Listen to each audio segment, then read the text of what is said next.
She had sung to the sleeping Duke of Ravensford for 7 years, and on the 8th October of his stillness, he answered her.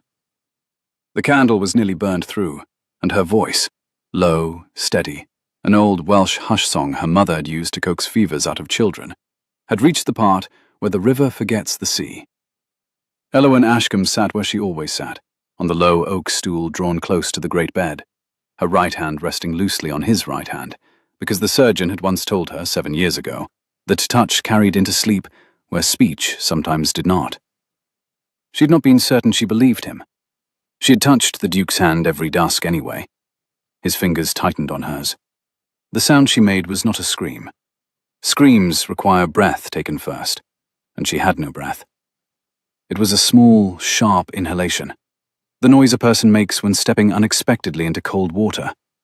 And she froze, with the hush song still half on her tongue, and her eyes locked on the bed. Julian Ravensford opened his eyes. They were grey. Of course they were grey. She had known they were grey. His grandmother had told her so the very first night, although the dowager had wept while she said it, and Elowyn, at 18, had not understood that grief could outlive the cause for grief by 7 years. His eyes were grey, and they were not vague. They were focused on her face, with the unblinking precision of a man who has been listening, and listening, and listening, and now is at last permitted to look. His mouth moved. The first sound was not a word. It was the dry rasp of a throat that had not formed a syllable in 84 months. And Elowyn's training as a music master's daughter took over before her panic could. She reached for the cup on the bedside table without taking her eyes off him, slid her arm under his shoulders, and held the rim to his lips. He swallowed. He swallowed again. His grey eyes did not leave her. "Never stop," he said. His voice was hoarse and quiet, and absolutely his own. "Never," he said again, more clearly. "Stop." Elowyn Ashcombe had been told for 7 years that he could not hear her, and she had sung anyway. She had been told for 7 years that her presence at his bedside was a sentimental indulgence the dowager paid for out of her own widow's portion. She had been told for 7 years that the Duke of Ravensford was, in every meaningful sense, a body without a tenant. She had not, in 7 years, allowed any of it to silence her, because her father, who had been the Duke's tutor, who had brought her to this house at 18, who had been carried out of it again on a stretcher in the spring of her 20th year, and was buried in the parish churchyard half a mile down the lane, her father had told her on his last morning, "He will hear you, child. Sing him out." And so she had sung. She had not, however, prepared a response for the moment he answered. She set the cup down with hands that betrayed her at last, and shook so violently that water ran across the polished wall mat. "Your Grace," she said. The honorific came automatically, learned by habit, though she had not used it aloud in 7 years. She had used his given name when she sang. "Your Grace, lie still. I will fetch—" "Don't," he said. His grey eyes were on her mouth now, watching the shape of her words as if he could not yet trust his ears alone. "Sing. Your Grace, sing." His hand, the one that had tightened on hers, rose 3 trembling inches off the counterpane and fell again, weak with the weight of 7 years' atrophy. "Or I will think I dreamed you." So Elowyn Ashcombe, 25 years old, daughter of a country music master, the sole surviving member of her family, drew breath and sang the river and sea verse from the beginning, while she pulled the bell cord above his head with her free hand to summon the household. By the time the dowager's footsteps came hurrying down the long gallery, by the time Dr. Calder emerged from the steward's wing with his coat still half-buttoned, by the time the great house of Ravensford Hall began the noise that had been waiting in its walls for 7 years, Elowyn had reached the river meeting sea, and Julian Ravensford was watching her face, and his grey eyes were full of tears. He did not weep. He did not have the strength yet to weep. But the tears slid sideways across his temples into his hair, and Elowyn sang on as if she did not see them, because if she stopped, she was not sure either of them would be able to begin again. Dr. Calder arrived first because he had been only across the courtyard, eating the late supper Mrs. Harrow always put aside for him on the days he stayed late in the Duke's rooms. He came in with the flushed irritation of a man interrupted at his stew and the immediate professional silence of a man who has just understood what he is looking at. He did not speak for a full minute.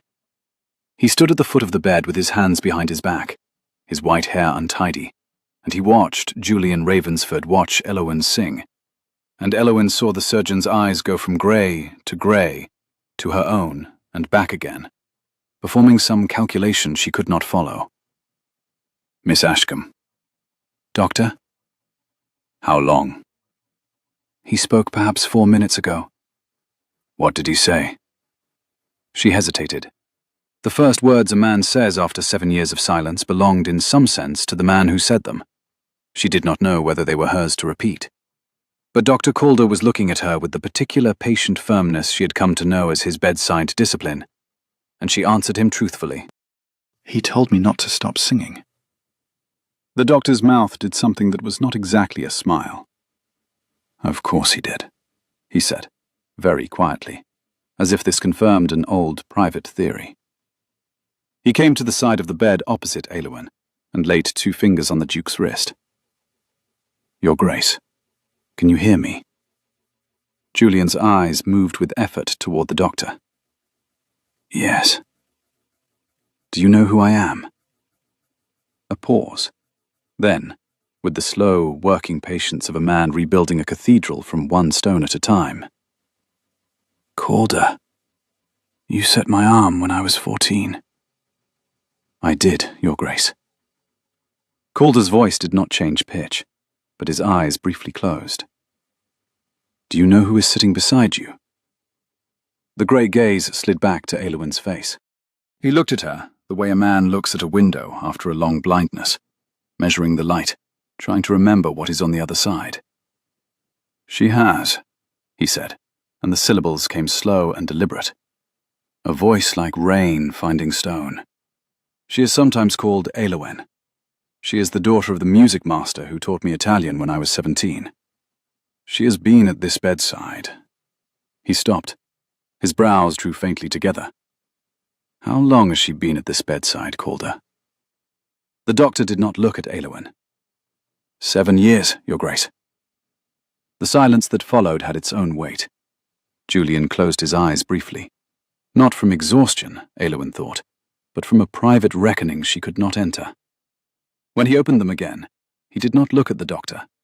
He looked at her. Forgive me, he said.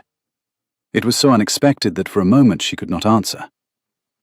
There is nothing to forgive, she said at last. You were not awake to choose. I am awake now, he said. His voice was steadier than it had been 5 minutes earlier. She could already hear it remembering itself.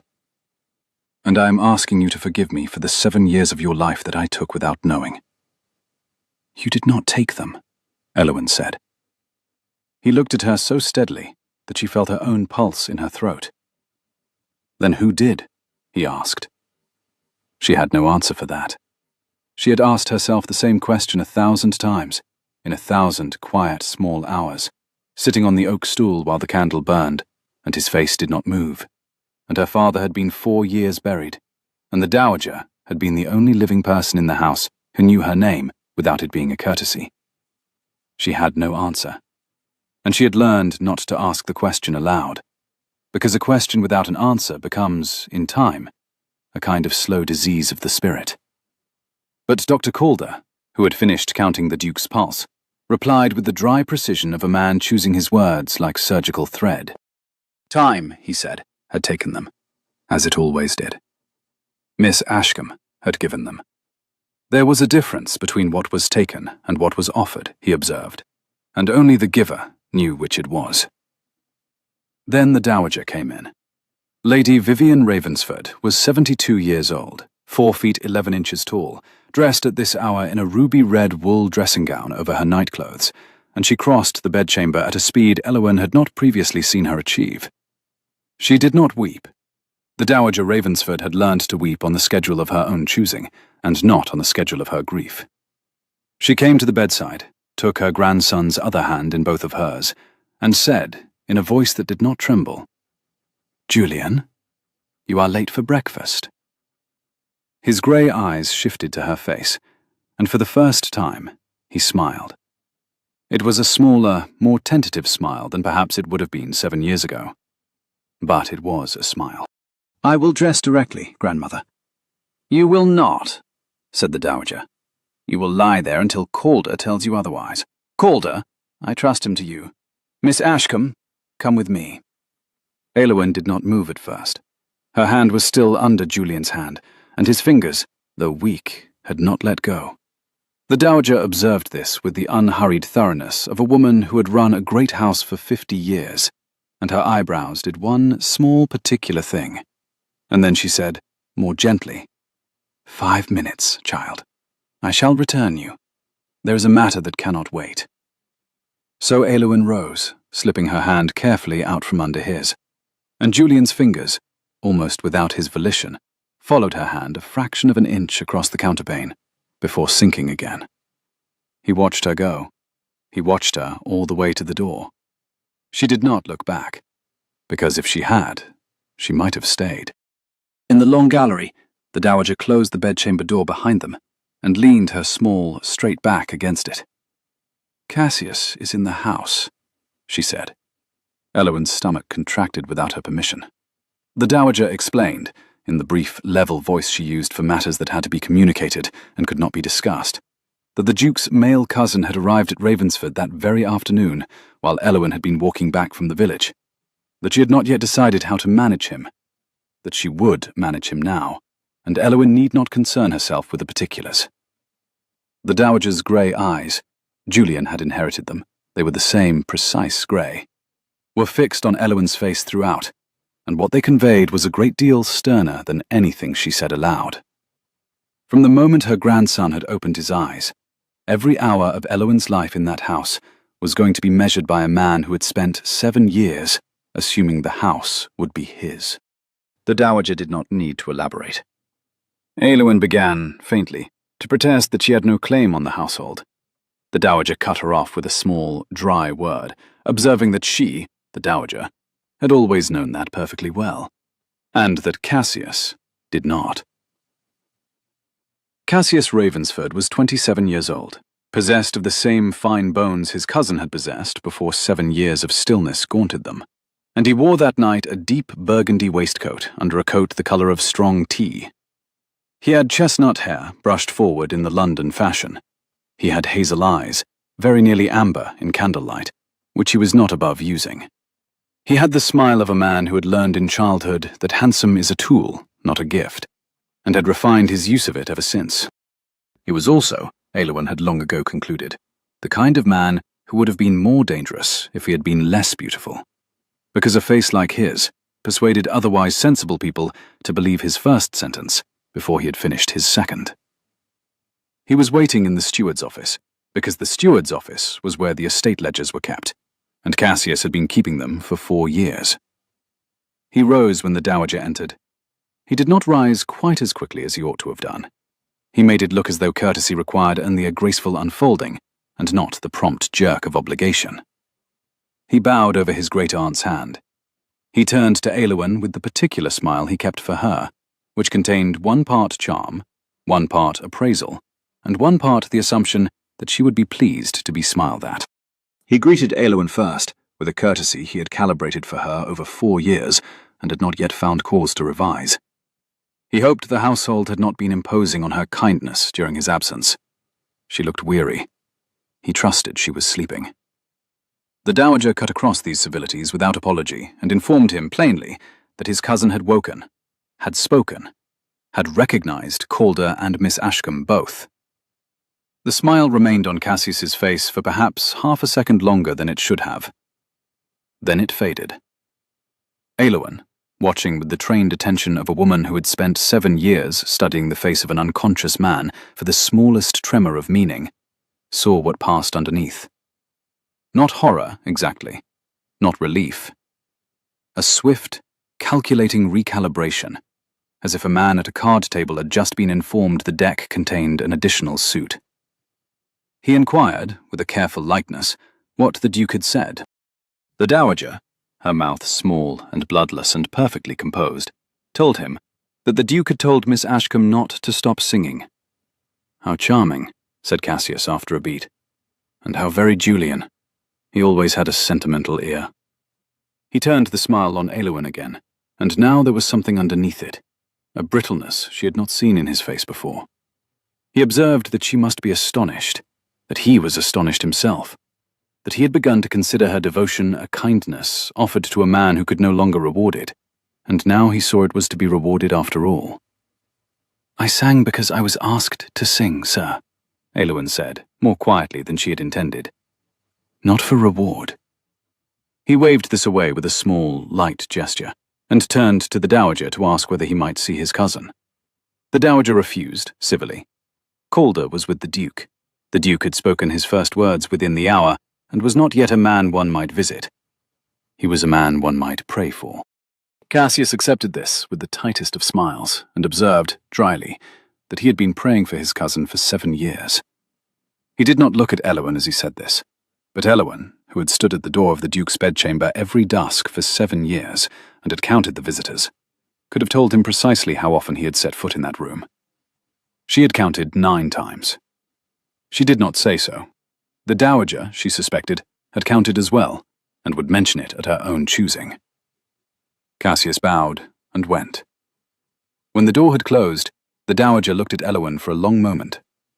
Then she crossed the small carpet and put one tiny, dry hand on Aylwin's wrist, and informed her, with the unappealable softness of a woman who had run a great house for 50 years and had no patience for argument at the end of a day, that Aylwin would not sleep in her own narrow chamber that night.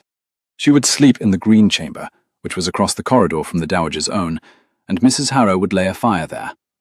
The Dowager added, in an entirely conversational voice, that she would be obliged if Aylwin did not argue with her at the end of the longest day of her life. Aylwin did not argue. She slept 4 hours. She dreamed of nothing. She had been 18 the first time she crossed the threshold of Ravensford Hall, and she had been afraid. This memory came back to her, unbidden, in the grey hour before dawn, while she was lying in the strange green chamber with the fire her ladyship had ordered burned down to embers. She did not try to push the memory away. It had returned to her at intervals across 7 years.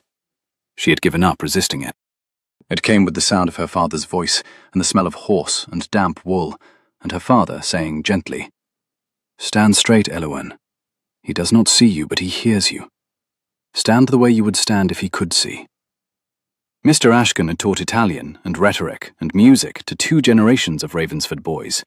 He had taught Julian Ravensford from the age of 7 to the age of 17. Diligent boy, the elder Ashcombe used to say, with a real ear, and a habit of asking the question his teacher had hoped not to be asked. When Julian had been thrown from his horse on the Easter Eve of his 21st year, returning at speed from a fire at the Wensleydale farm, where one of his tenants had been trapped under a fallen beam, the tenant, a man called Ainsley, had been pulled clear by Julian himself before the Duke remounted to ride for help. When Julian had been thrown, and had struck his head on the stone milepost at the bottom of the Ravensford lane, and had not woken from the blow, the family surgeon had tried every art he knew, and then he had sent for Aylwin's father. He had not sent for him as a tutor. He had sent for him as a man who knew the Duke better than any surviving relative, and who could tell them whether the boy he had taught for 10 years would have wanted his life prolonged in a body that did not answer. Mr. Ashcombe had ridden up to Ravensford Hall in the rain, and had sat at Julian's bedside for 2 hours. The room he sat in had been quickly and inadequately rearranged for a long illness. 2 heavy chairs had been moved to the far wall to make space for a low cot the Dowager had ordered set against the bed for the night nurses. The carpets had been rolled back from the hearth, and a brass spittoon, empty, kept brushed, placed where the carpet had ended. The smell of the room was unfamiliar to him. Lavender water, beeswax, the bitter tincture Calder had been administering, and behind all of these, very faintly, the smell of a young man who was not moving, and was not, in any visible respect, any longer a young man at all. Mr. Ashcombe sat for 2 hours by the bedside and listened, to Julian's breath, to Calder's small movements at the table by the window, to the rain on the high panes. And at the end of those 2 hours, he had said, quietly, "You would have wanted to be sung to." "Sung to," said Dr. Calder. "Lady Vivian," said Mr. Ashcombe, Your Grace, and begged her to forgive a country tutor's overreach. The Duke's mother had sung. He had told Mr. Ashcombe so when he was 9. She had been lost to him before he could properly remember her face. But he had remembered her voice, and he had kept that voice in his ear his whole boyhood as one keeps an ember. If there was any sound that could reach the Duke where he had gone, Mr. Ashcombe ventured. It was a woman singing. Not for show. For him. "Where," said the Dowager, "do you propose I find such a woman?" Mr. Ashcombe had looked at her. He was a small, neat, grey-haired widower of 54. He was a man who had outlived his wife by a decade, and did not enjoy raising the matter. "I have a daughter," he had said. So Aylwin had come, at 18, in a russet wool travelling gown and her mother's indigo cloak that was already too short in the sleeves. She had stood at the foot of the great bed, in the great room with the painted ceiling, and she had looked at the white face on the pillow, and she had been, plainly, terrified. Not of him, of the room, of the wealth and the height of the painted ceiling, and of the certainty that a country music master's daughter had no business in such a room. Her father had set his hand briefly between her shoulder blades. "Sing, Aylwin, the Welsh one your mother used, the river song. Begin softly. He will hear it before he hears anything else." She had sung.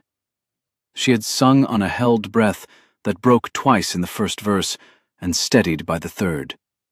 She had sung in front of the Dowager, and Dr. Calder, and her own father, and the housekeeper, Mrs. Harrow, and the white face on the pillow had not moved.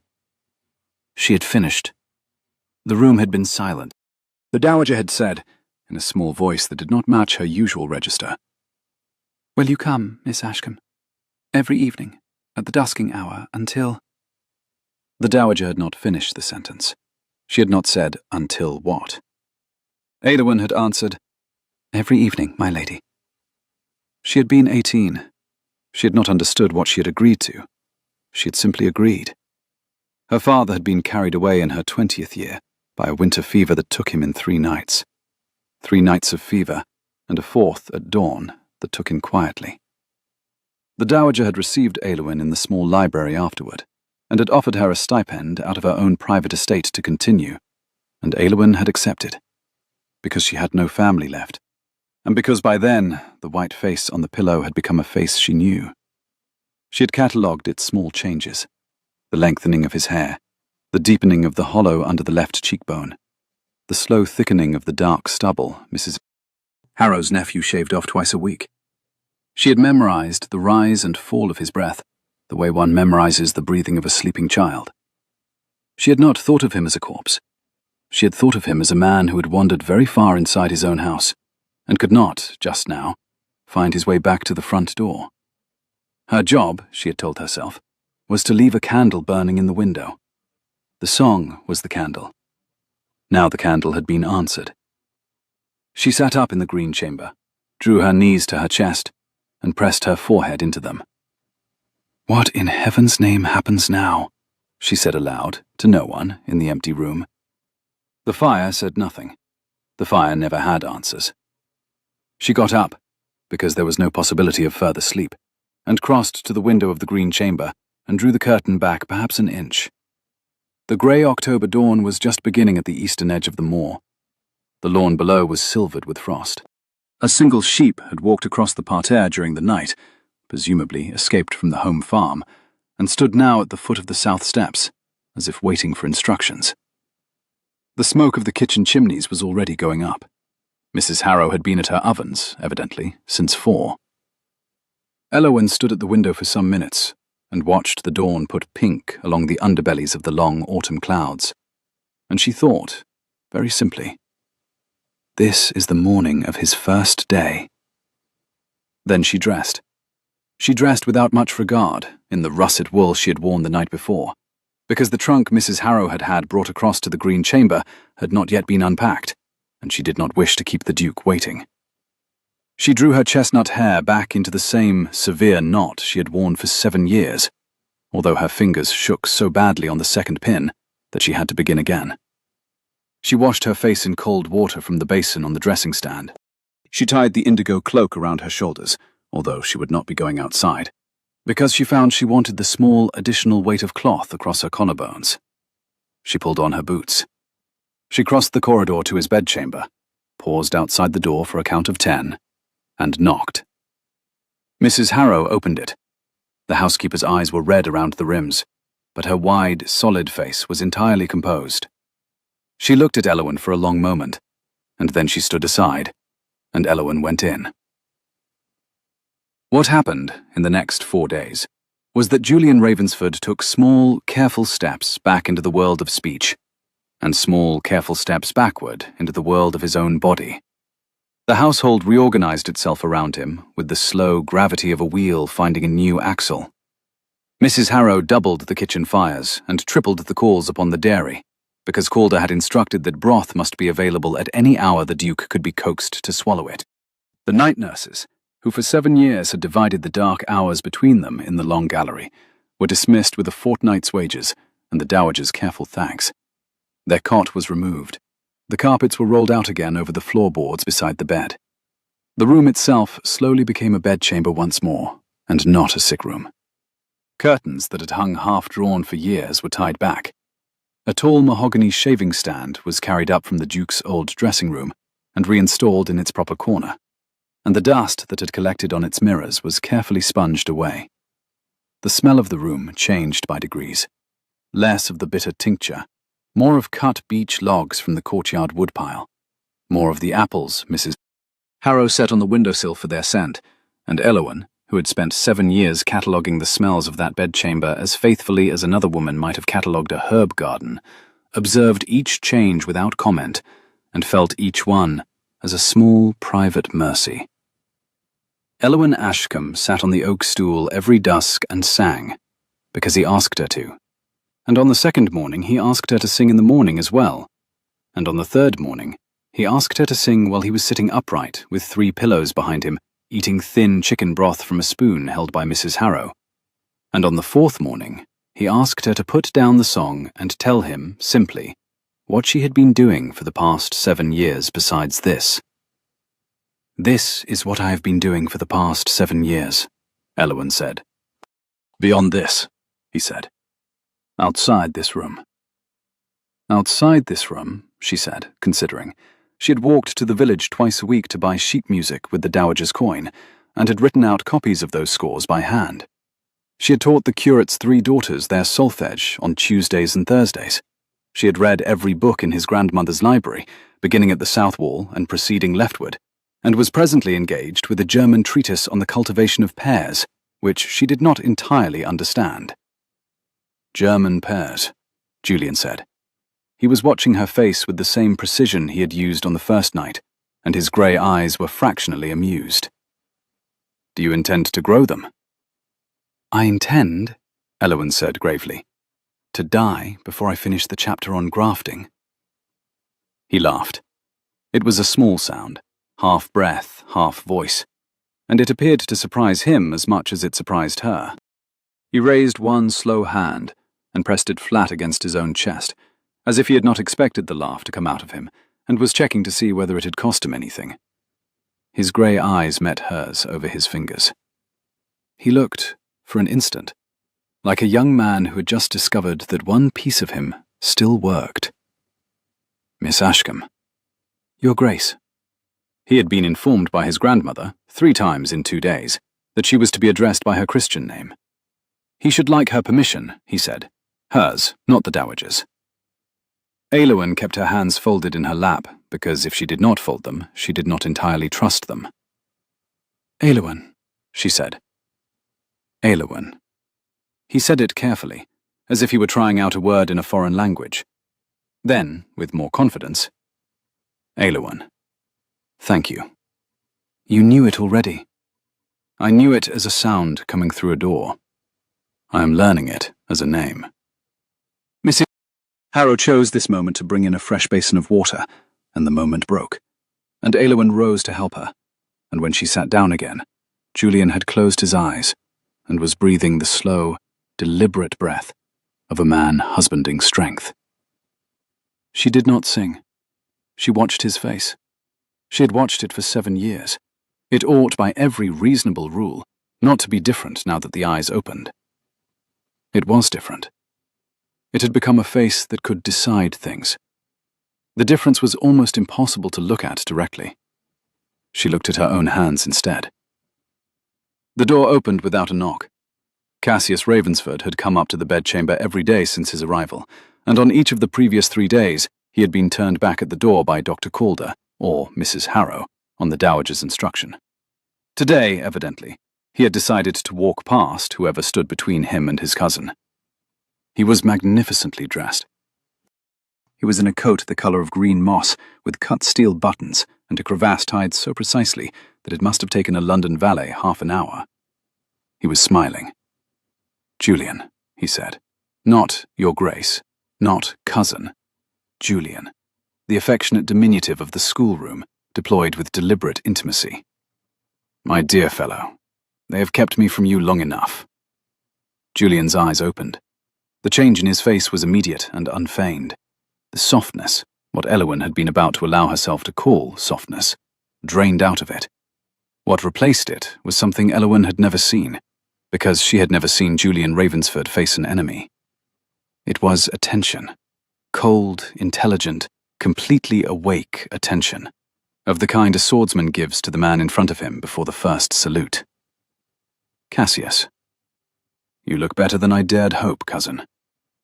"I look like a man who has not stood unaided in 7 years, Julian said. His voice was hoarse but unhurried. "Which is what I am. Sit down." Cassius sat.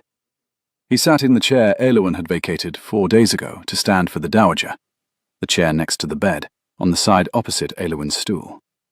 He took up rather more of the chair than the chair had been built for. His hazel eyes flicked once at Aylwin, who was sitting very still on her stool, and a small private calculation passed across his face. "Miss Ashcombe," he said, "perhaps you might give us a quarter of an hour." "Miss Ashcombe will stay," Julian said, before Aylwin could open her mouth. "My dear Julian, family matters—" "Miss Ashcombe," said the Duke of Ravensford, with the quiet precision of a man who had spent 4 days teaching his vocal cords to deliver a sentence, and was proud of the result, "has more right to sit in this room than any man living except myself. She will stay." There was a pause, in which Cassius's smile remained on his face by an act of will. As Julian wished, he replied. He had merely thought to spare her the tedium of estate matters. They had a great deal to discuss, the two of them. 4 years of stewardship, decisions taken in his absence, roofs put on the south barns, the river wall above the Wensleydale farms repaired. "Repaired by whom?" "By the estate." "By the estate's funds, you mean? Under whose authority?" "His," Cassius said. "In Julian's name, with the Dowager's countersignature on every disbursement of more than £50, as required by the trusteeship instrument their late great-uncle had drawn up against precisely this contingency. He had the ledgers, he said. He had always had the ledgers. He would be relieved to deliver them the moment Calder permitted Julian to read. "I should like to see them today." "Calder will not permit it." "Calder is not in this room." "Today is not wise." "Cassius." Cassius's smile thinned at last. "Yes, Julian." He had administered Ravensford for 4 years on the Dowager's countersignature, Julian observed. That afternoon he would deliver to the Dowager the keys to the steward's office, the tally books for the last 4 years, and the lease roll up to date. By the next day, Julian would sit up. By the day after, he would read. Within 2 weeks, he would know everything Cassius had done in his name. He suggested, mildly, that Cassius not, for the love he bore the family, be in a hurry to misrepresent any of it. Whatever had been done, Julian was prepared to forgive what was forgivable. He would not, however, forgive being made a liar. Cassius did not answer for several seconds. "Of course, Your Grace," he said at last. The "Your Grace" was new, and the chill in his voice was new, and the way he rose was new. He bowed. He went to the door. He paused at the door and turned and looked at Aylwin for the briefest possible instant, and his smile came back. "Miss Ashcombe, walk with me a moment, if you would. There is a matter regarding your father's estate I have neglected." "Miss Ashcombe will not walk with you," said Julian, "for any matter regarding any estate, this afternoon or any other afternoon. There is no matter regarding her father's estate. Mr. Ashcombe's affairs were settled by my grandmother in the spring of his daughter's 20th year, in writing, witnessed by Calder. If you have papers suggesting otherwise, you have papers I should like to see." Cassius did not produce papers. The door closed behind him, perhaps a fraction harder than it needed to. Julian's eyes slid to Aylwin's. He was, she noted with a curious, distant clarity, breathing as if he had run a quarter of a mile. "He has been alone with the books," he said quietly. "4 years, yes." "You have observed him?" "For 4 years. Tell me what you have observed." Aylwin considered. She was a music master's daughter, not a steward. She had no head for figures. But she had eyes. She listed them. The new windows in the steward's wing, the 2 new horses in the eastern stable, neither broken to harness. A London tailor's bill that had come up in February and been paid out of estate funds because, Mrs. Harrow said, Cassius had told the dowager it was for the boy livery. 3 tenants who had been turned off the land, the chapel roof that had not been mended. She paused. Julian's grey eyes had gone quite still. "That is not nothing," he said. "It is what I have seen, Your Grace. I am not Julian," he said. Aylwin stopped. While they were alone in this room, the Duke said, he would like to be Julian to her, as she was Aylwin to him. He had 7 years in which to remember the dignity of his title. He had only this afternoon in which to remember the dignity of his own name in a friend's mouth. Aylwin sat with her hands folded and her heart unaccountably loud, and said, very quietly, "Julian." "Thank you," he said. He closed his eyes.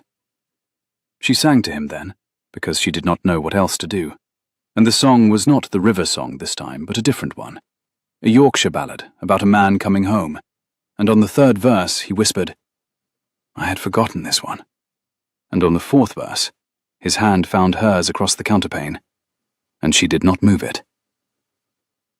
The 1st week became the 2nd week, and the 2nd week became the 3rd, and Julian Ravensford recovered with the grim, methodical patience of a man who had once broken his arm at 14, and remembered the lessons of that recovery now twice over. He sat up. He stood, the 3rd Tuesday, leaning on the bedpost, and breathing as if the air had become heavier in his absence. He took 6 steps the next morning, and fell on the 7th, and Aylwin, who had sprung up to catch him, was held at arm's length by his palm against her shoulder. "No," he said. "I will get up alone, or not at all." "Julian, you will hurt Aylwin." His grey eyes were fixed on the carpet where he intended to put his foot, and his jaw was set, and he was the picture of stubborn male recovery. "I have been carried for 7 years. I will not be carried in the 8th. Step back." She stepped back. He got up. The 7th step that day became 8 steps the day after, and 9 the day after that, and by the end of the 3rd week he could cross his own bedchamber under his own power, and he was insufferable about it.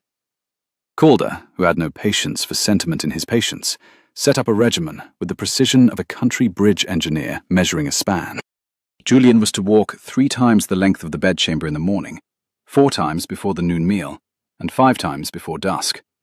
The count was to be raised by 1 each day. The mahogany shaving stand and the foot of the bed were to serve as turn points. If Julian fell, he was to be assisted up but not lifted, and the count was to resume from the beginning. Aylwin, who had not been consulted in the design of this regimen, but found herself somehow appointed its enforcer, sat on the oak stool with a small book of accounts she had started keeping for the dowager's stipend, and entered each day's count in a column at the back of the book in her round, schoolmistress hand. Julian, when he had finished his count for the morning and was breathing as if a horse had stepped on his chest, would lean against the mahogany shaving stand and watch her enter the figure, and would observe, with a forced and entirely unconvincing nonchalance, that he hoped she found his progress satisfactory. She generally did not give him the satisfaction of confirming it. By the middle of the second week, he had moved out of the great bed into a small armchair set near the window, and from there to the long padded settle by the fire. By the end of the second week, he had shaved himself, with a great deal of grumbling about the unsteadiness of his hands, and had then refused, on principle and rather childishly, to allow Mrs. Harrow's nephew anywhere near his throat with a razor for the rest of the season.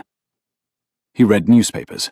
He read the Dowager's Prayer Book in the evenings, which startled both his grandmother and Elowen, although for different reasons. He read, twice, the small green-bound volume of Sheridan's plays that he had had brought up from the library on the second Wednesday, and he laughed aloud, twice, in places Elowen could not have predicted.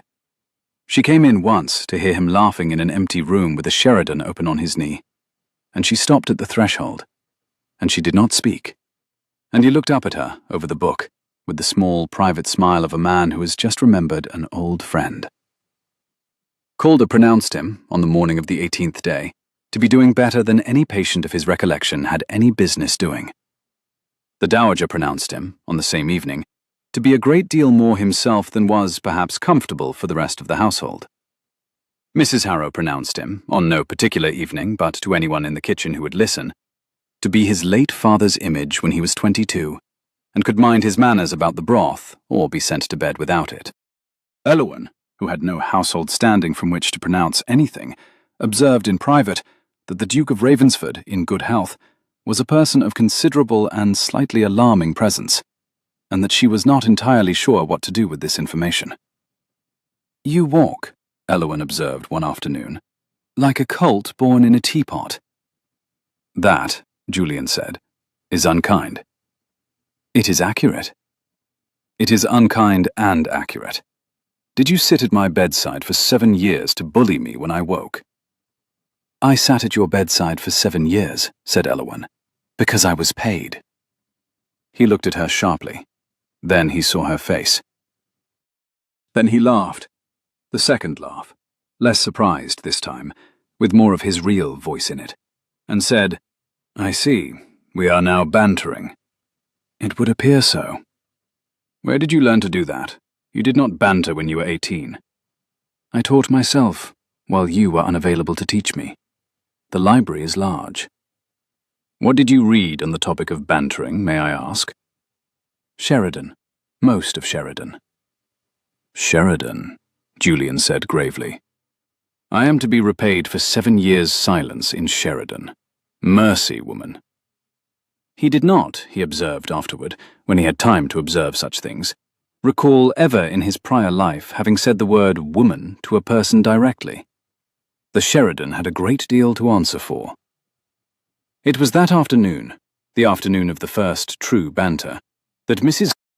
Harrow brought up the post on a small silver tray, and there was, at the top of the post, a letter addressed to His Grace the Duke of Ravensford, in a crabbed legal hand that Elowen recognized at once as belonging to Mr. Pellow, the family solicitor in York.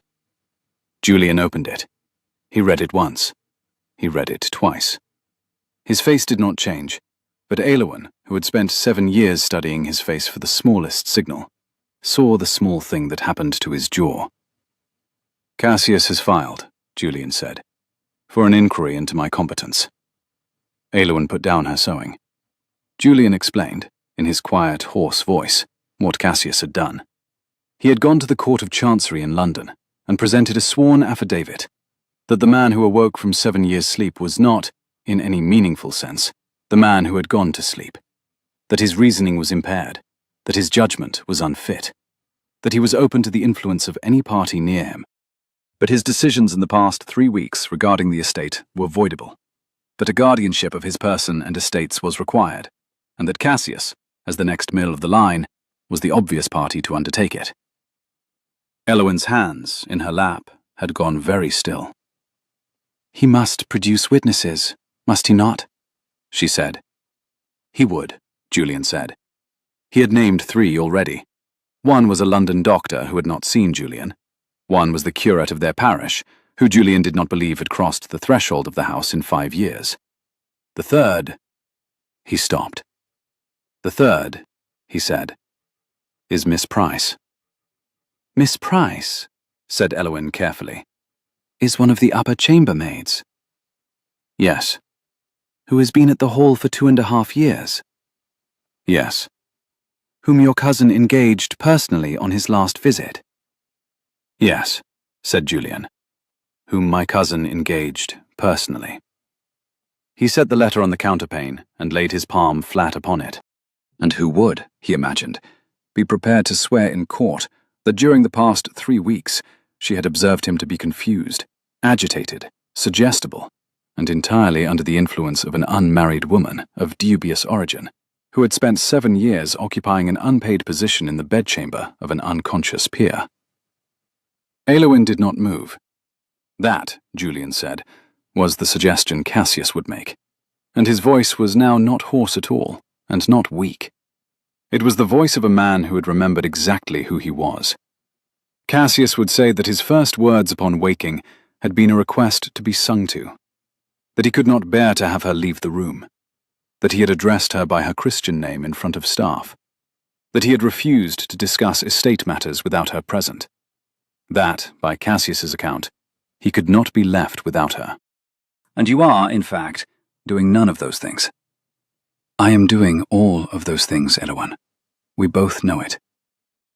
The silence in the bedchamber was the kind of silence that has a temperature. Then I must withdraw, Elowyn said very quietly. From this room. From this house. I should never have... You will not withdraw. Julian, listen. She would not withdraw, he told her. The moment she withdrew, his cousin's case became the truth. Not the appearance of the truth. The truth. Cassius would say Julian had gone mad without her, and he would be correct, because what Cassius was doing was calculated to drive him mad. She would stay, Julian said, and they would fight this, and they would win it. And they would not win it by being meek about it. Julian, and, he said, with a small, grim smile, you will sing to me through every minute of it, because if I am to face the Court of Chancery in a fortnight, I shall need the river to keep finding the sea. He held out his hand, palm up, on the counterpane. After a long moment, Elowyn put hers into it. The dowager said, when she had read the letter, "He has dared more than I supposed him capable of daring. Very well, we shall be obliged to teach him the correct measure of his daring." Dr. Calder, when he had read the letter, gave his verdict bluntly. Cassius could not win. He had not the medical evidence. But he could drag the matter through 3 months of public hearings and humiliate Miss Ashcombe in newspapers from Edinburgh to Bath. They would have to go to London, he told the Duke, sooner than he should like. Mrs.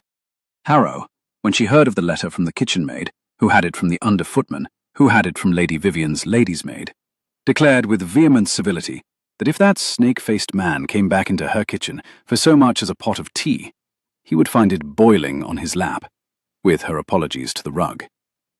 Pudding said nothing, because Pudding was the dowager's elderly dachshund, who had outlived 3 husbands of acquaintances and slept by the library fire on a silk cushion shaped like a pear.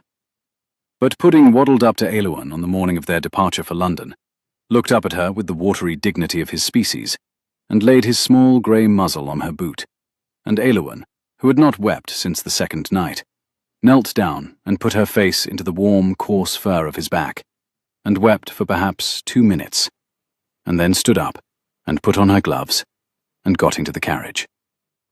The dowager, already inside, observed her without comment for half a mile. Then the dowager said, "He proposed at 6 this morning." Elowyn turned her head so quickly she felt a small pain in her neck. "My lady." To her, the dowager said, not to Elowyn, she clarified. Julian had had her roused at 6, and informed her that as soon as the inquiry was disposed of, and his strength permitted, he intended to ask Elowyn to marry him. He had wished his grandmother to know it before any other party, and had wished her to refrain, these were his words, from mentioning the matter to Elowyn on any account, which was, the Dowager added dryly, why she was mentioning it to her on this account. He had also requested her blessing. The carriage rolled on. Aylwyn's voice, when it came, was small. "Did you give it?" "Of course I gave it." The Dowager looked out of the window for some time. Then she said, in a different voice, a smaller, older voice that Aylwyn had never heard her use before. "She had lived in that house for 51 years, the Dowager said. She had buried 2 husbands, and a son and a daughter-in-law. In all those years, there had been one sound in that house that made her believe a thing might come right, and it had been Elowyn's singing. So when Elowyn married her grandson, if she chose to, she would be marrying a man who had learned to listen to her before he had learned to look at her. There were, the Dowager observed, worse foundations for a marriage." Elowyn looked at her hands. "Lady Vivian," she said, "I have not said that I would. He has not asked." He would ask, the Dowager said, properly, not from his bed. He would ask after he had stood in the Court of Chancery and put her great-nephew in his place, and not before. He had informed her of this also. The Dowager smiled, faintly, into the carriage curtain. It would seem, she observed, that after 7 years of stillness, her grandson had come back to himself rather pointedly. The carriage rolled on, into autumn, into the mud-thick roads south, into London. The journey south to London took 4 days in the Dowager's old travelling carriage. The carriage had a green leather interior, brass fittings polished to the soft glow of long use, and a foot-warmer lined with copper, which Mrs. Harrow had filled fresh with hot embers at every change of horses. The roads were thick with autumn rain. The hedgerows along the Great North Road were heavy with red haws and the last black sloes. Smoke rose from village chimneys in the still wet air. In the towns where they stopped, Doncaster, Newark, Stamford, Biggleswade, the inn-yards were loud with the bustle of stagecoaches running before the worst of the season closed the roads altogether. Elowyn, who had not slept on a coaching-inn bed since she was 18, slept badly on each of them, and made up the deficit by dozing for an hour each afternoon against the green leather, while the Dowager read her prayer book and Pudding snored on the opposite seat. Julian had been forbidden by Calder to make the journey on horseback, which had been his first proposal. He had compromised by riding outside the carriage on the box for an hour each morning while the air was thin and the road was clear, and by sitting inside it the rest of the day, with his eyes politely closed whenever Aylwyn wished to feign sleep. He carried a book of Sheridan's plays in his coat pocket, which he did not open. Aylwyn pretended not to notice this. The Dowager, whose powers of observation had been honed by 72 winters, observed everything and remarked upon nothing. London opened around them like a wet book.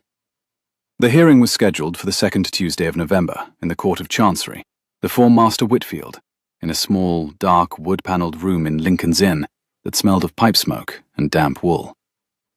Cassius's counsel was a Mr. Henschel, a thin man with a nose like a Roman general and a habit of pressing his fingertips together as if they were instruments of measurement. Julian's counsel was Mr. Pellow himself, the family solicitor, brought up from York, who had not appeared in a London court in 11 years and was visibly uneasy about it. The Dowager said, the night before the hearing, "Pellow is a good man. He is not the right man. We are going to require additional counsel." "There is no time," said Dr. Calder. "There is time," said the Dowager Ravensford, "for a woman who has a goddaughter married to the Lord Chancellor's nephew." There was, as it turned out, time.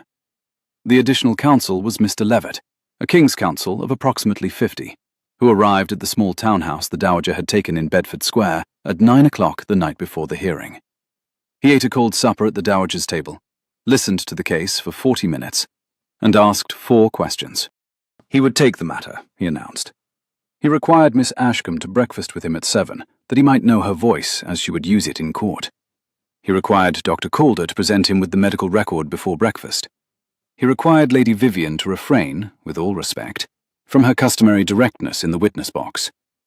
He inquired, dryly, whether he might have these things. "You may," said the Dowager. Then I believe we have a contest, Your Grace. Not a defense, a contest. There is a distinction, and we shall observe it." He bowed and went. Julian, who had not spoken much in the journey down, he was managing his strength with the discipline of a soldier rationing powder, looked at his grandmother across the dining room table. "Granny." "Yes, my dear." "You have been conducting this campaign without informing me of every flank." "I am 72, Julian. You have a great deal to learn from me before I die. We had best begin with the Lord Chancellor's nephew's wife and proceed at our own speed." He laughed. It was, Aylwin reflected, as she lay in the strange London bed that night, listening to the rain on the unfamiliar London roof, the third time since she had known him that Julian Ravensford had laughed in her hearing. 2 of the 3 had been at his grandmother. She tried to commit the count to memory. She could not sleep. At 1:15, she heard footsteps in the corridor. Slow, deliberate, the careful footsteps of a man who had been on his feet now for half an hour and was paying for every step. They paused outside her door. They did not knock. After a moment, they passed on toward the staircase. Aylwin lay still for perhaps 30 seconds. Then she got up, wrapped a shawl around her shoulders over her nightgown, opened her door without sound, and went after him. She caught him at the head of the stairs, leaning on the banister, breathing as if the banister were the only thing in the world keeping him upright. He turned his head when he heard her bare feet on the floorboards. "You should be asleep," he said. "You should be in bed." "I cannot sleep." "Neither can I." They considered each other in the watery half-light of the single oil lamp the housekeeper had left burning at the turn of the stairs. He was in a black silk dressing gown over his nightclothes. His dark hair was tousled with the particular disarray of a head that has been on a pillow without rest, and he looked tired, in a way that made Aylwin's chest hurt. "Sit," she said. There was a small upholstered bench at the head of the stairs, a window seat with a velvet cushion. They sat. He sat heavily, she sat lightly. Their shoulders touched. She did not move hers, and after a moment, he did not move his. "I have a confession," he said. "What?" "I am terrified of tomorrow." "So am I." "I am terrified," he said. "Not because I might lose. I am terrified because if I lose you." "You would not lose me, Julian." He laid out, in a quiet voice, what stood to be lost. Cassius would have him declared incompetent by the close of business the following afternoon, and removed from the management of his own affairs.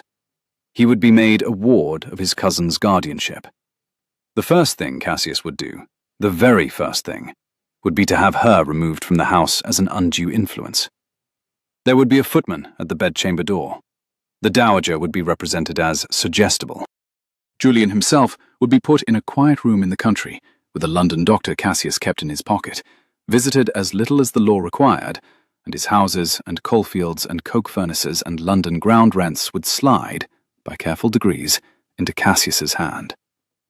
And Aylwin would receive a letter from a solicitor, informing her that her services were no longer required.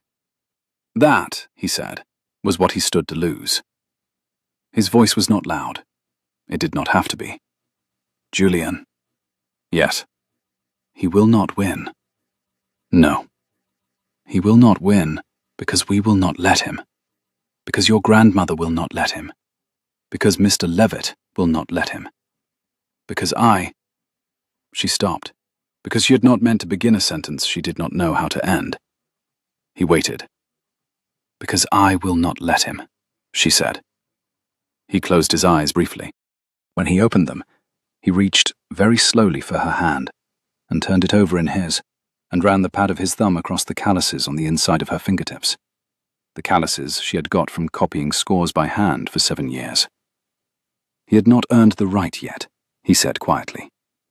The next day he would earn it. Then he would ask her a question. He asked whether she would do him the kindness of not answering it tonight, before he had earned the right to ask. "I will do you that kindness." "Thank you." "Julian?" "Yes." You have been awake 1 month. Yes. I have known you, in the sense in which a person knows a person, for 1 month. She had known him, he said, for 10 years before that. Differently, through a wall, one might say. And he had known her for 7 of those years, differently, through a wall also. They had been on opposite sides of a wall for a very long time, the two of them, and the wall had only just come down. He was aware of the asymmetry. He was aware that he had woken, and the world had woken with him, and she had not had any of these months to consider whether she wished him in them. The question he would ask in the morning, when he asked it, would be a question, he said, not an expectation. He asked her if she understood the distinction. I understand. Then go to bed, Eilwen Ashcombe. She rose. So did he, though slower. She turned toward the corridor that led to her chamber. He turned toward his. She paused. Julian? Yes. Whatever happens tomorrow, she said, I have not regretted 7 years. I want you to know that before the morning. She did not wait to see his face. She walked to her chamber, closed the door, leaned her forehead against the wood, and only then did she let her shoulders shake. Mr. Henschel, on behalf of Mr. Cassius Ravensford, opened the case in the Court of Chancery on Tuesday morning by laying out, in tones of measured concern, the medical and circumstantial grounds on which his client wished to assume the guardianship of his cousin's person and estates. He spoke for 40 minutes. He invoked the eminent London physician. He referenced the curate. He referred, discreetly, with averted eyes, to the question of irregular feminine attendance over a period of years. He suggested that the Duke's affections had been cultivated, in the way creeping ivy cultivates the wall that eventually pulls down. He sat down with the satisfaction of a man who believed he had laid his foundation well. Mr. Levitt rose. Mr. Levitt did not, at first, speak. He looked at Master Whitfield. He looked at the bench. He looked at Mr. Henschel, who had taken his seat. He looked, finally, at his own client, the Duke of Ravensford, who was sitting in a wooden chair set discreetly to one side of the chamber, dressed in a coat the colour of pewter with silver buttons, his hands folded calmly in his lap, his grey eyes steady, his face thinner than it ought to have been, but in no other respect remarkable. Then Mr. Levitt began. He observed, pleasantly, that his learned friend had presented a great many things, and that he found himself uncertain which of them constituted the case before the court. If the case was medical incompetence, they would examine Dr. Calder, who had been the Duke's physician for 16 years, and would attend the court that day. If the case was undue influence within the household, they would examine the household, the housekeeper of 32 years' service, the Dowager Lady Vivian, who had been at Ravensford for 51. If the case was that an unmarried woman, who had sat 7 years at the bedside of an unconscious peer, was, by that fact alone, a creature of opportunity, then he confessed he looked forward to that part of the case extremely. Indeed, he had prepared for it. Master Whitfield, on the bench, who had been a young barrister himself 30 years ago, and remembered the trade, allowed himself the smallest movement of his eyebrows. The matter before the court, Mr. Levitt went on, turning now directly toward the bench, had been presented as a question of medical capacity. It was not. It was a question of access to a great fortune. The petitioner was the Duke's male cousin. The petitioner had, for 4 years, administered the Duke's estate under the Dowager's countersignature. The petitioner had had every reasonable expectation, 3 calendar months ago, that he would inherit. The Duke had woken. The petitioner had filed. Those were the facts. The medical evidence was a costume worn over them. With Master Whitfield's permission, Mr. Levitt would now proceed to remove the costume. He then proceeded, over the course of the morning, to do precisely that. He called Dr. Calder, who described in 20 unhurried minutes the precise medical condition of the Duke at the moment of injury, at intervals during the 7 years, and at the present time. He produced charts. He produced the Duke's recorded weights, pulse rates, breath counts. He testified that the Duke's reasoning, on examination, was as it had been at 21. Slower at retrieving recent vocabulary, no slower in argument. He called Mrs. Harrow, who informed the court, with the comfortable severity of a woman who had run a great kitchen for 3 decades, that Mr. Cassius Ravensford had visited his sleeping cousin in 7 years, a total of 9 times, that Miss Ashcombe had visited the same cousin every dusk of every day, except for one period of 3 weeks in her 20th year, when her father lay in his final illness, and that anyone in the house who had eyes could tell which of the two was the relation of opportunity. He called the dowager, who did not raise her voice once and did not need to. And then, at the close of the morning, he called Miss Elowen Ashcombe. Elowen rose. She had dressed carefully that morning. She had not dressed in mourning, because she was not in mourning. She had not dressed in finery, because she had no finery. She had dressed in a gown of plain, dark indigo wool. It had been the dowager's gift, made by a London modiste in 3 days to Mr. Levitt's specifications, with white linen at the throat and at the wrists, and her chestnut hair was drawn smoothly back, and her grey-green eyes were entirely steady. She was 25 years old, and she walked from her seat to the witness stand, and she swore upon the Bible to tell the truth, and she sat down and folded her hands. Mr. Levitt began, as he had warned her he would, with the quiet boilerplate of identification: name, age, parish of birth, the date of her father's first appointment to Ravensford Hall, and Elowen answered each in turn, her voice a little smaller than she had hoped, but level. "How long have you known the Duke, Miss Ashcombe?" "Personally, since my 18th year, sir. By name in my father's household, since I was a child of 7. "And how often have you attended at the Duke's bedside in his illness?" "Every evening at dusk, sir, with the exception of 3 weeks in my 20th year, when my own father lay in his last illness." The courtroom was very still as she answered. Master Whitfield was watching her over the silver rims of his spectacles. Mr. Henschel was making, with great care, a small note on the foolscap before him. The dowager, in the front row, kept her gloved hands precisely folded over the head of her cane. Julian, in his chair to one side, did not look at Elowen at all. He had told her, the previous night in the small parlour at Bedford Square, that he intended not to look at her in court, except when she looked at him, because it was important to Mr. Levitt's case that her testimony should appear to belong to her, and not to the man it concerned. She found, after the first 3 minutes, that she did not need him to look at her. She could feel his attention, even through the back of his head. "And what did you do at his bedside, Miss Ashcombe?" "I sang to him." "Why?" "Because," she said, her father had told her his ear would receive a song where it would not receive speech. Because the Dowager Lady Vivian had asked her to. Because at first she had done it for them. And because afterwards she had done it for him. "Miss Ashcombe, were you paid for this attendance?" "After my father's death, yes. The Dowager paid me a stipend out of her widow's portion. £40 the year, with my keep." Mr. Levitt let the figure rest for a moment in the air of the courtroom, before he repeated it back to her, very gently, as if confirming a number on a tradesman's bill. £40 the year, for 7 years' nightly attendance on a sleeping man. Elowen confirmed it. She heard, distantly, a small sound from one of the newspaper men along the back bench that might have been a low whistle, or might have been a cough. Mr. Henschel's hand paused for a fraction of a second above his foolscap, and then continued. "Did you understand this?" Mr. Levitt asked, in the same quiet voice. "To be a sufficient sum?" Elowen considered.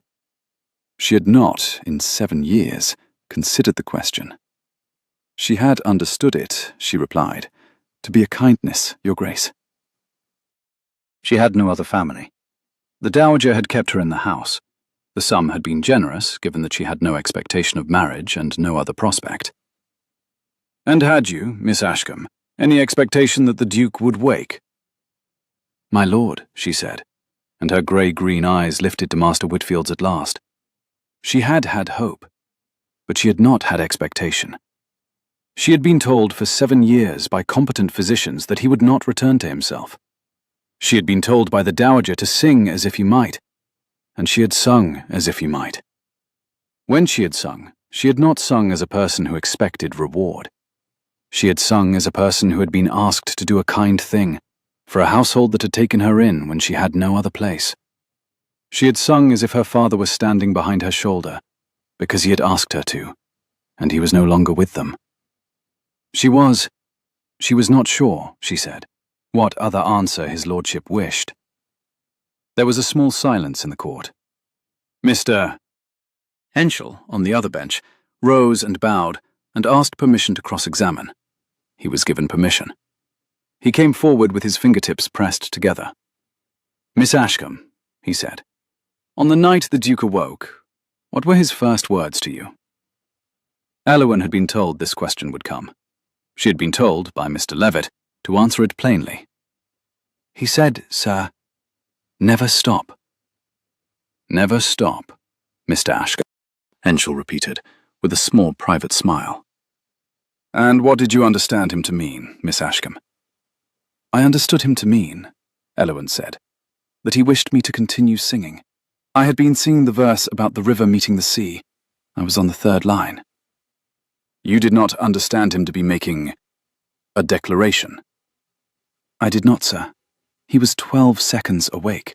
He could barely swallow. He could not have been making a declaration. And in the weeks since? In the weeks since, she said. His Grace and she had spoken at length, and she would not pretend in this court that she had not come to know him. She had come to know him.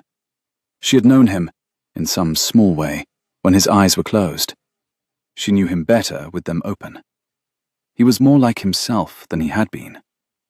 But the thing Mr. Henschel was really asking, and here her chin came up, very slightly, was whether she had profited from the Duke's confusion.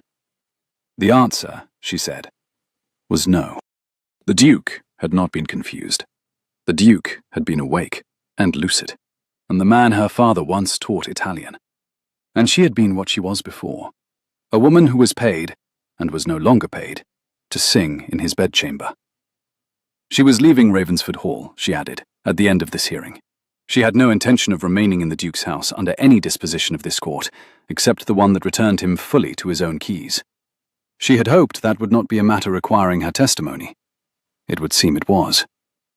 Julian, in his chair to the side, did not move, but Mr. Levitt, at the bench, glanced sharply at his client, and Elowen saw, out of the corner of her eye, the Duke of Ravensford's grey eyes close briefly, and his jaw set. She had not told him she was leaving. She had decided it the night before, on the window seat at the head of the stairs. She had not yet decided it for him. Mr. Henschel, who had not been expecting this answer, paused. He pressed her, because he had no other line left to press. Did she intend to leave the Duke's establishment, then?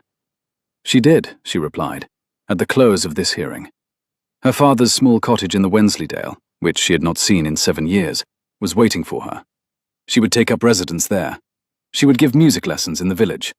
The Dowager had assured her of continuing friendship and a small annuity in respect of her father's services, and she would require none of the Duke's assistance, and would, she thought, request none. Mr. Henschel, growing visibly desperate, attempted to characterize this as a renunciation. She cut him off without raising her voice. I make no claim, sir. I have never made a claim. I sang because I was asked. I leave because I was never engaged for any other purpose. She sat very still in the witness chair, her hands folded, her chin level, her grey-green eyes on the wall just above Mr. Henschel's left shoulder, and her voice did not waver. Mr. Henschel, evidently feeling that his case had been somehow inverted in the past 2 minutes, tried for a moment to retrieve it. And yet, Miss Ashcombe, you have addressed the Duke by his Christian name in front of his servants. At his request, she replied, with the Dowager's knowledge. The Duke, having endured the politeness of 7 years, might be permitted the informalities of 1 month. If his lordship required her to address him otherwise hereafter, she would obey. He had not been in a position to order it of her, and she had not given it without his asking. And the late nights at his bedside? In the company, she replied, of Mrs. Harrow, of Dr. Calder, of the Dowager Lady Vivian, of any combination of 3 of them at any given time. She asked, evenly, whether Mr. Henschel was suggesting she had been alone with the Duke, without the household's knowledge. I am suggesting, then suggest it plainly, sir, that I may answer it plainly." Master Whitfield, on the bench, said quietly, "Mr. Henshaw, sit down." Mr. Henshaw sat down. Master Whitfield looked at Elwyn for a long moment. Then he looked at Julian. Then he excused Miss Ashcombe from the witness box and adjourned the court to consider its disposition. He directed Mr. Levitt and Mr. Henshaw to attend him in chambers. His eyes moved to Julian, and he indicated, courteously, that he should like, if his grace was willing, to address one question to him privately before he ruled, and asked whether the Duke would remain in court. "I will remain, my lord," said Julian. The court rose. Elwyn left the witness stand. The Dowager met her at the rail with a small, dry hand on her elbow, and the Dowager said only, "Steady, child. Walk with me." And they went out together into the corridor and stood for 10 minutes by a tall, narrow window that looked out onto a wet, brown courtyard. The Dowager did not speak. Elwyn did not weep. After 10 minutes, an usher came to fetch them. When they returned to the chamber, Master Whitfield was already on the bench. Mr. Levitt was on his feet. Mr. Henshaw was very still in his seat. Cassius Ravensford was, Elwyn saw with one quick glance, a different shade of pale than he had been an hour before. "Mr. Cassius Ravensford," Master Whitfield said. "Stand." Cassius stood. He had considered the petition brought to this court, he said. He had considered the medical evidence. He had considered the testimony of the household. He had considered at some length the testimony of Miss Ashcombe. He had spoken with the Duke. He paused. He found, he announced, no medical or circumstantial basis for a guardianship. The petition was dismissed. The Duke was competent. The estate was, and remained, in his hand. He would not enter into the further matter of stewardship and the 4 years' ledgers in this court, that being a matter between the Duke and the Court of Common Pleas, should he choose to bring it. He would, however, remark, and would do so on the record, that this petition appeared to him to have been brought in considerable bad faith. Costs were awarded against the petitioner, and they would be considerable. Mr. Peller was instructed to prepare a schedule. The petitioner had 30 days to settle. Court was dismissed. Mr. Henshaw closed his folio. Cassius Ravensford did not move for several seconds. Then he turned, very slowly, and looked at his cousin.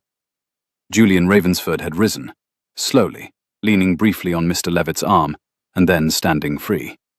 He was, Elwyn noted with the trained eye of 7 years, breathing quite calmly. He was the picture of a man who had spent the morning watching another man lose. He did not gloat. He did not smile. He met his cousin's eyes for perhaps 4 seconds, and then, without saying a word, he turned and his grey gaze found Elwyn's, and he inclined his head in a gesture so small it was almost a private thing between them. It said, "I am still here." Elwyn, against every rule of court and decorum, smiled at him. The journey back to Bedford Square was made in 2 carriages. The Dowager, Mr. Levitt, and Dr. Calder went in one. Julian and Elwyn, by the Dowager's transparent contrivance, went in the other, accompanied, with no choice in the matter, by the Dowager's elderly dachshund, Pudding, who arranged himself across Elwyn's lap in the manner of a small grey shawl and immediately fell asleep. The carriage was quiet for the first turning of the wheels. Then Julian said, "You did not tell me you were leaving." "I did not know I was leaving until I said so." "You said so under oath." "I am aware." "Did you decide before the witness stand or upon it?" "On the window seat at the head of the stairs, last night. Or before that." "I think I had decided before, and I did not have the words for it until the moment Mr. Henshaw asked." "Ah." The carriage turned out of Lincoln's Inn and into Holborn, and the rain, which had been threatening all morning, began at last in soft, fat drops against the carriage roof. Pudding stirred and resettled. Elwyn kept her hands very still on his back, because if she did not keep her hands very still, she did not know what they would do. "Julian." "Yes." "You said you would ask me a question when you had earned the right." "I did." "Have you earned the right?" By the reckoning of any sensible court, today, yes. By my own reckoning. Elowen, I'm not sure that was the right I most needed to earn. I think there is another. And what is the other? The right, he said, to be considered as a man on his own merits, rather than as the sleeper she had sung awake. He had been the sleeper to her for 7 years. He should not like to ask her a question if it could be answered out of duty to a man who used to be unconscious. He should like to be answered, if he was answered, by a woman who had known him waking, and considered him waking, and decided whether she liked the man who was awake. You are aware, Elowen said carefully, that I am about to leave for the Wensleydale. I am aware. And that I shall not see you for some months. I shall write. You shall write. Every week. Every week. He would ask her nothing in those letters, he said, beyond what she wished to answer. He would report on pudding, and the South Barns, and the chapel roof, and the Yorkshire weather. He would not court her on paper. He would not, on paper, attempt the trick that had been performed upon her for years already. The trick of being a voice without a body. She had had quite enough of voices without bodies. So, he would write, and she would answer, or not answer, at her discretion. And in the spring, when the lambs were born and the river thawed, and she was eating green-edged hedgerows for breakfast, he would come and ask her his question, and she would give him the answer she had rehearsed from the front of her face all winter. The carriage had reached Bedford Square. Pudding stretched on Elowen's lap and yawned and revealed his small, disgraceful pink tongue. Julian. Yes? That is a great deal of waiting on your part. I have waited, said the Duke of Ravensford, for 7 years already. 5 months will not signify. You did not know you were waiting those 7 years. He looked at her then. The carriage had stopped. The footman was at the door. The rain was steady on the roof. He looked at her with the precision of a man who had thought about this answer for some time. And he said, Did I not? He stepped down. He turned and offered his hand. She took it. She came down out of the carriage, and Pudding came out behind her with the offended dignity of a small dog inconvenienced by weather. And the Dowager, who had come down out of her own carriage some moments earlier and was watching this disembarkation with an expression of the most studied neutrality, said only, Inside, both of you. Mr. Levitt has won us a case, and is no doubt expecting his sherry.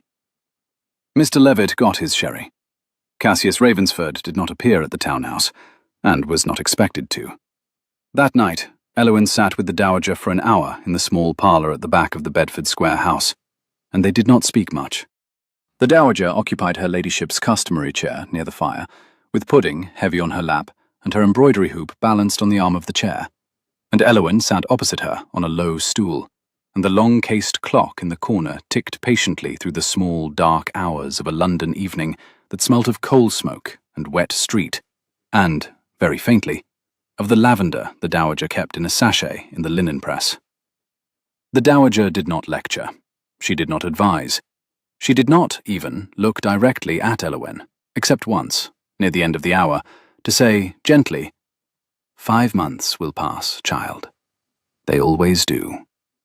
Then she tapped Pudding's small, hard skull with a finger, and Pudding rolled onto his back, and the Dowager went on with her embroidery, and Elowen, after a long while, went up to her room and packed her trunk for Yorkshire.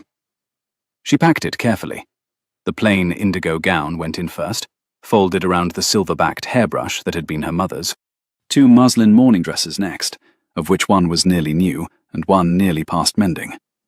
A small pile of books, 2 volumes of Sheridan, the Yorkshire ballad book her father had compiled, a German treatise on the cultivation of pears she had not finished and was determined to, a small leather case of needlework, the Dowager's gift, an enamel locket on a thin gold chain, which she had not yet had courage enough to wear, and which she set on the top of the linen. She had not packed it for 7 years. She found, when she had finished, that there was a great deal of room left in the trunk that there had not been in her trunk at 18. The next morning, Elowen took the early stage north. She did not look out of the window, because if she had, she might not have gone. The Wensleydale cottage had 3 rooms and a low slate roof, and a chimney that had not been swept in 6 years, and a garden that had reverted entirely to nettles. Its walls were of the local pale grey stone, set with lime mortar, gone soft in places where the rain had worked at it.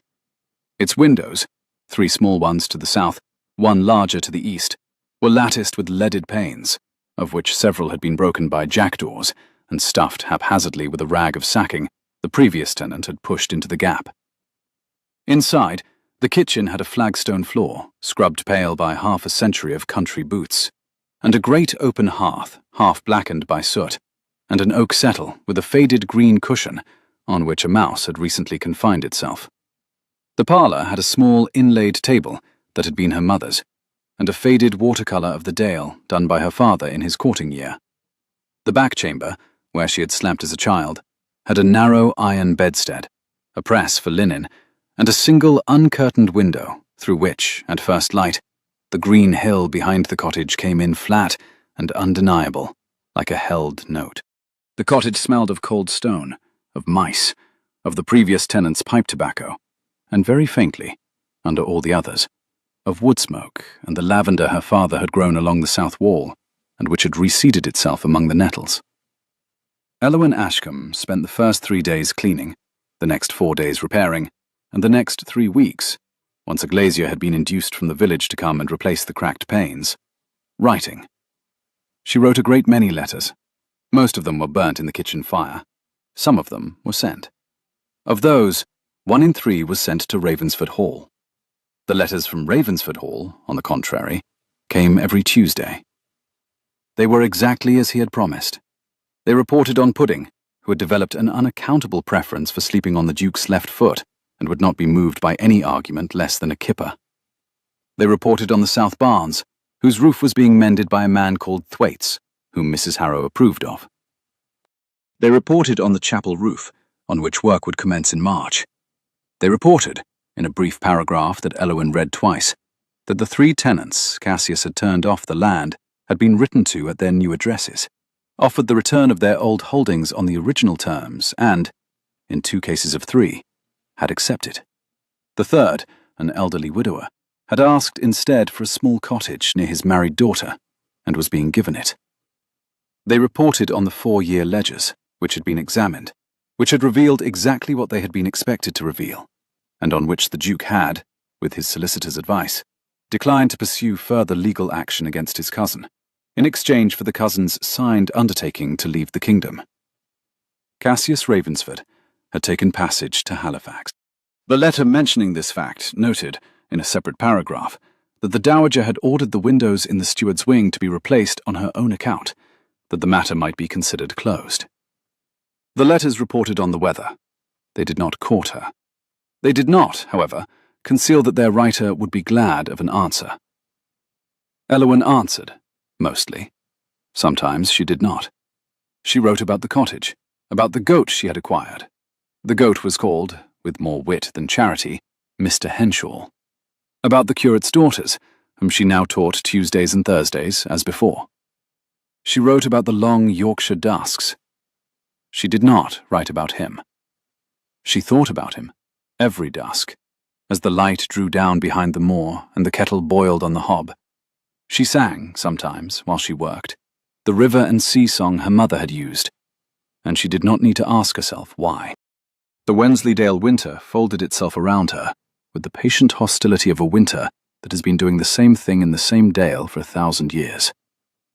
Snow came on the 2nd of December and did not properly leave until February. The road to the village was passable on 3 days in 5, and entirely impassable on the rest. The curate's 3 daughters arrived for their Tuesday lessons in patterns with wet stockings, sang their solfege through chattering teeth in front of Elwyn's hearth, and were sent home with hot bread and a stern note to their mother to keep them indoors on Thursdays. Mr. Henshaw, the goat, newly acquired from a farmer in the next village in exchange for the mending of a torn shirt and 3 afternoons of music for his daughter, proved, on closer acquaintance, to be a creature of strong views and stronger appetites. He ate the small plot of winter cabbages Elwyn had hopefully planted in October. He ate the apron she had hung on the garden wall to dry. And on the morning of Christmas Eve, he ate a corner of the Dowager's last letter, where Eowyn had carelessly left it on the kitchen settle. Eowyn, who had not lived alone in her life, her father had been with her until 20, the Dowager and Mrs. Harrow after that, and the great house always within doors, discovered slowly that solitude was a thing that had to be learned, and that she had a small, natural aptitude for it. She woke early. She lit her own fire. She walked, on every clear morning, up the green hill behind the cottage, and stood for a while on the broken stone wall, and looked out across the dale, and the quiet of the dale entered her bones like a slow tide. She read a great deal.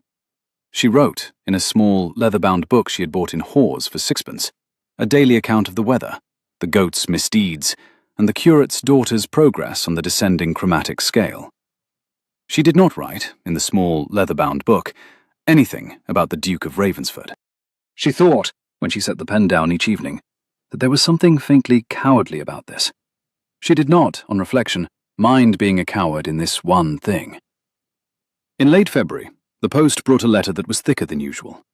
Inside was a smaller envelope, addressed in a hand she recognized immediately.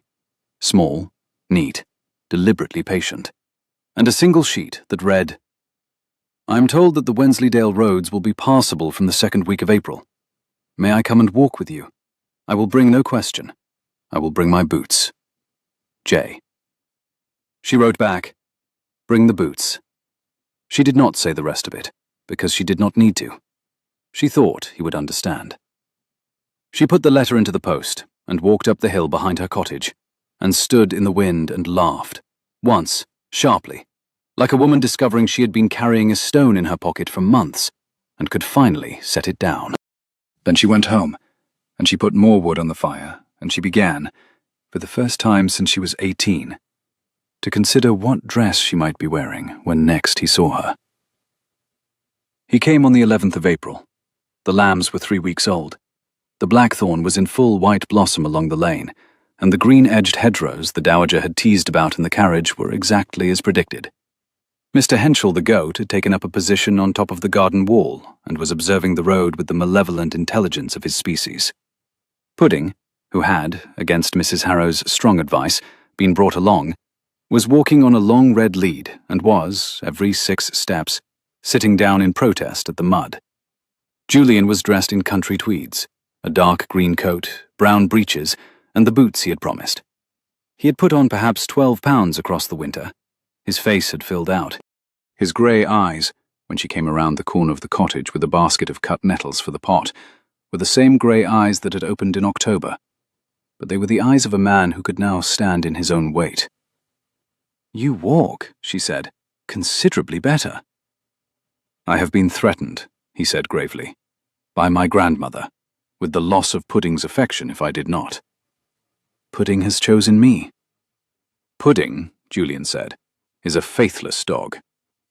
He set the lead down. Pudding sat. They considered each other for a long moment, the Duke and the music master's daughter, in the small, wet sunshine of an April morning in the Wensleydale. "Eowyn." "Yes?" "I have not brought a question." "You have not." "I have, however, brought a request. Will you walk with me?" "I will." They walked. They did not, for the first half-mile, speak. They went up the green hill behind the cottage, and the grass was new under their boots, and the lambs in the fold below them complained at their mothers and were ignored. At the top of the hill, there was a low stone wall, much fallen, where Eowyn had played as a child, and she sat on the wall, and Julian, slightly out of breath, but not so out of breath as he would have been a month ago, sat beside her. The valley spread below them. "I have been thinking," he said, "about the question I am not asking." "Have you?" "At length." "And what have you thought?" What he should like, he said, if she had considered him this winter, and decided she could bear him as a man and not as a memory, was to come to this cottage in May with his grandmother, and ask her, in the Dowager's presence, the question he had been not asking. Properly. In daylight. With words he had prepared. With her goat present, if her goat insisted. And then, he should like, should she answer in the affirmative, to take her home. To a house that had been waiting for her since October. and which he had, with great difficulty, refrained from filling with cut flowers in the meantime. Eowyn, sitting on the wall, looking at the green valley, with the wind moving the loose hair at her temple, answered nothing for some time. Julian did not press.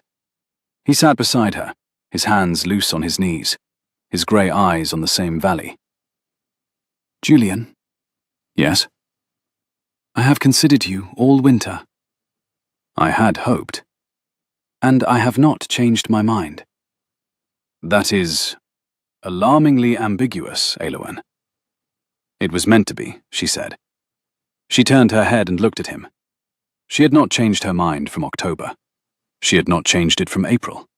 She had not changed it from any of the 7 years she had sung to him, although she had not, in those years, known what to call what she was doing. She was doing it still. She expected to do it for some time. "Do not torment me, woman." "I am not. I am answering you." "You are answering me." "I am answering," Eowyn said. "Yes." He closed his eyes for a moment. When he opened them, she saw that the man who had been thrown from a horse at 21 and had slept 7 years, and had stood up in November in a court of chancery and faced down his own kin, that man was, on this small stone wall in the Yorkshire wind, perhaps 40 seconds short of weeping. He did not weep. He had not wept yet, in any season. But he reached for her hand, and turned it over in his, exactly as he had done on the night of the eve of the hearing, and ran his thumb across the calluses on her fingertips, and said, "You will marry me." "In May, with your grandmother, with my goat." "With your goat." "He is called Mr. Henschel." "I am aware." "I named him so, the morning Pudding chose me." "I am aware of that as well, Eowyn. I have eyes, I read the papers. May I kiss you?" "You may." He did. Carefully, not as a man unsure of how, but as a man who had thought with great patience about how, and was unwilling to do it badly. The kiss tasted of cold wind and salt, and the small tremor of 2 people no longer separated by a wall.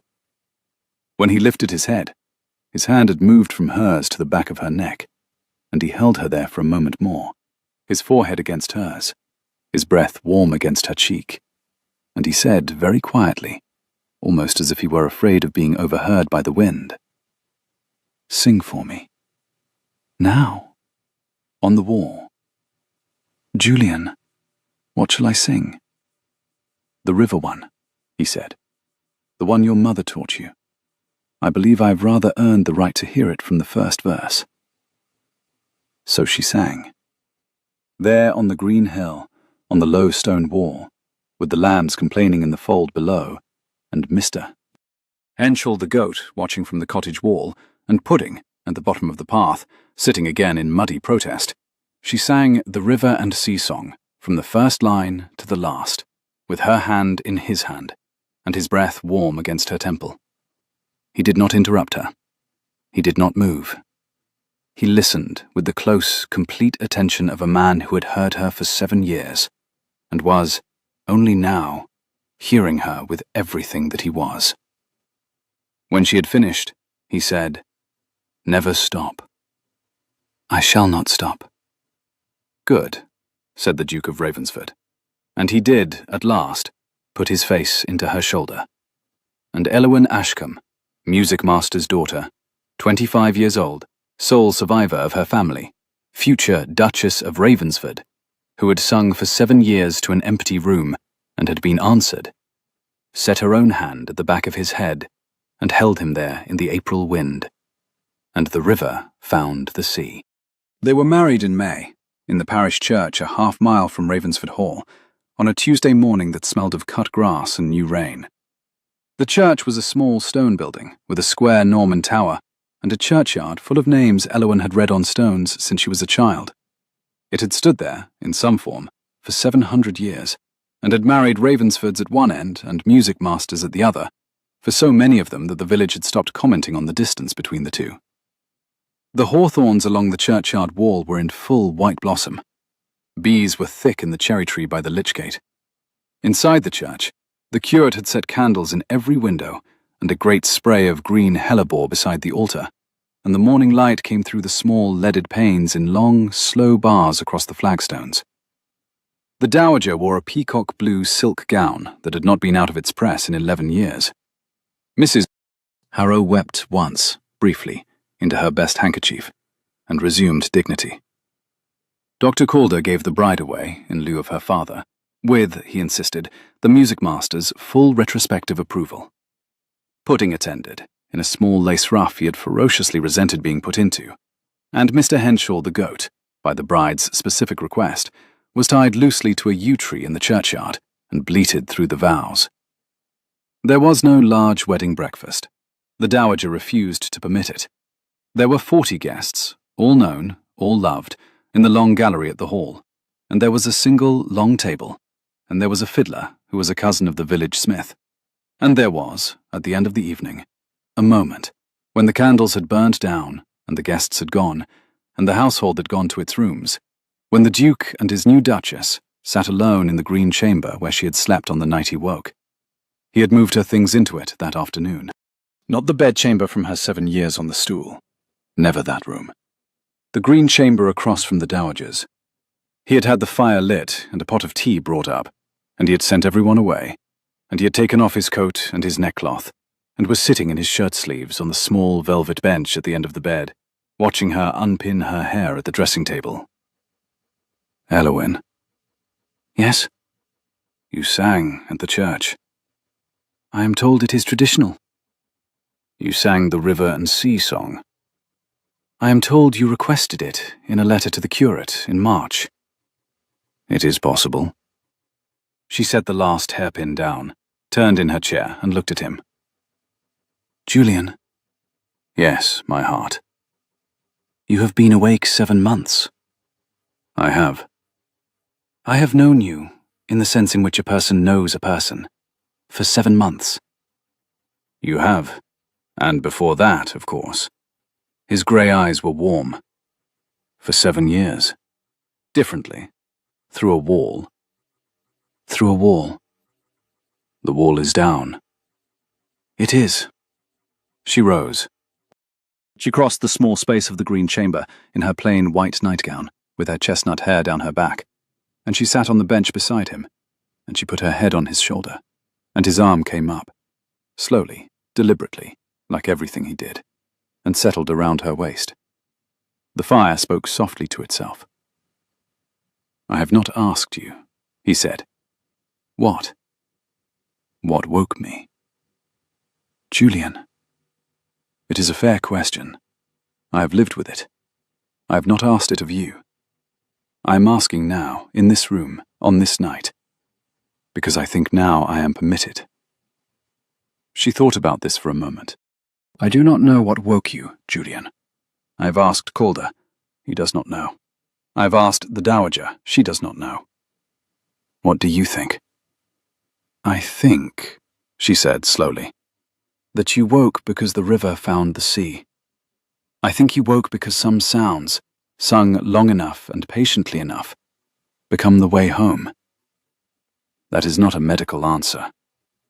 I am not a doctor. I am a music master's daughter. You are the Duchess of Ravensford. As of 9 hours ago, yes. But I was a music master's daughter for 25 years before that, and I shall, I think, be a music master's daughter for some time after. You will sing to our children when we have them. I will. You will sing in this house every dusk. I will. Forever. She lifted her head. She looked at him in the firelight, her duke, her sleeper, her grey-eyed husband, his face still slightly thinner than it ought to have been, his hand at her waist, his expression suddenly grave in a way that made her chest ache. Yes, she said. Forever. Never stop. I shall not stop. He smiled then, the small, half-laughing smile that had become his, that was different from the smile of his portraits at 20, that had been earned in a different life from the one those portraits remembered. He put his forehead against hers. Elowyn. Yes? Sing me something, anything, quietly, so the dowager does not hear and weep again. You did not weep, Julian. I have been waiting, he said, for a private hour. So she sang to him, very softly, in the green chamber of Ravensford Hall, with the fire low, and his arm around her, and the candles burnt half down. And he listened, with his eyes closed, and his hand on her hand. And after a little while she felt the small tremor in his shoulders, and she did not stop. He had asked her never to stop. She had given him her answer. She kept singing. The river found the sea. Outside, the spring wind moved the new leaves of the great oak by the lane, and the long lights of the upper gallery winked out one by one. And Ravensford Hall, for the first time in 7 years and 1 winter, went to sleep with its master awake within it, and the music master's daughter at his shoulder, and a voice he had heard for 7 years, still moving through the rooms of the house, like the slow returning tide that had, at last and after all, brought them home.